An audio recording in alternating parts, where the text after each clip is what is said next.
The Phoenix Mercury have named Vanessa Nygaard as the next head coach of the franchise. This is Nygaard's first head coaching job in the WNBA. She's a Scottsdale native, and she's one of 6 currently in the league who have played. Nygaard hopes to bring her experience to the bench.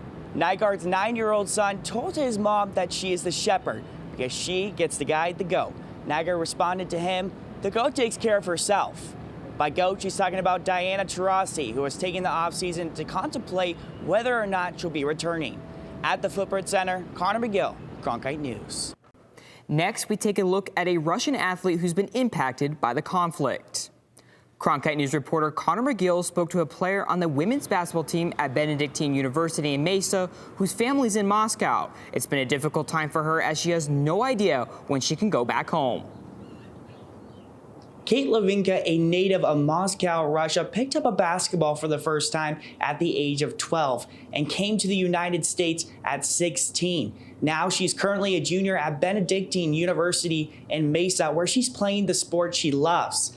Challenged by distance, an ACL injury, and now conflict back at home, Levinka has a lot on her mind. Not knowing what is happening next, not knowing when I'm gonna see them, not knowing how they are there.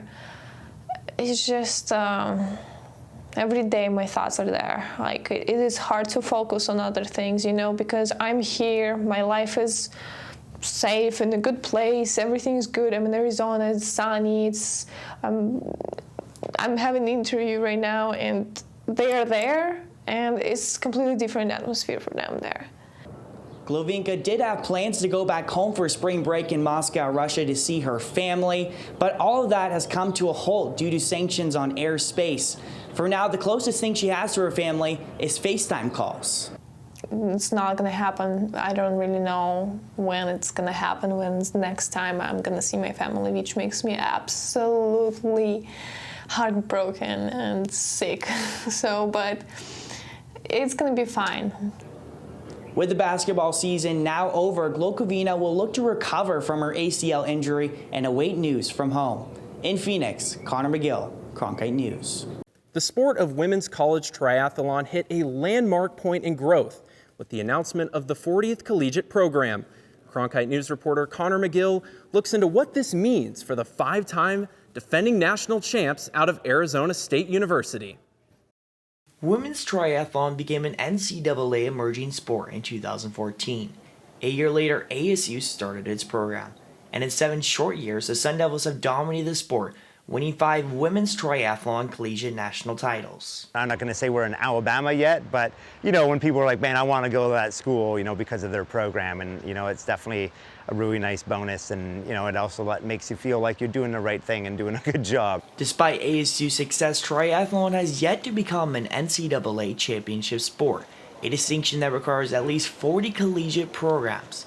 In February, Cal Poly Humboldt brought it into fruition. Now that women's triathlon has proven sustainability at the varsity level, the Sun Devils are hoping it will get the NCAA stamp of approval. It's really fun because you see the progression and you're part of it. And I think like triathlon is honestly like the best sport you could ever have because you're practicing 3 sports in one. It's always challenging, there's always new things to focus on, and it's a growing sport. ASU head coach Cliff English thinks the sport will reach championship status within 18 months. But with more programs means more competition for the Sun Devils, a challenge which they welcome. It's definitely really exciting, but we're also very much living in the moment because we're like, yeah, it's NCAA sport. That means we have more competition coming in soon, so we need to make sure that we're still in shape and ready to defend our title. As they wait for the chance to play for an NCAA title, the Sun Devil squad is eager to be a part of the continued growth of the sport. In Tempe, Conor McGill, Cronkite News. Coach Cliff English hopes within the next 18 months, triathlon will become a sanctioned NCAA championship sport.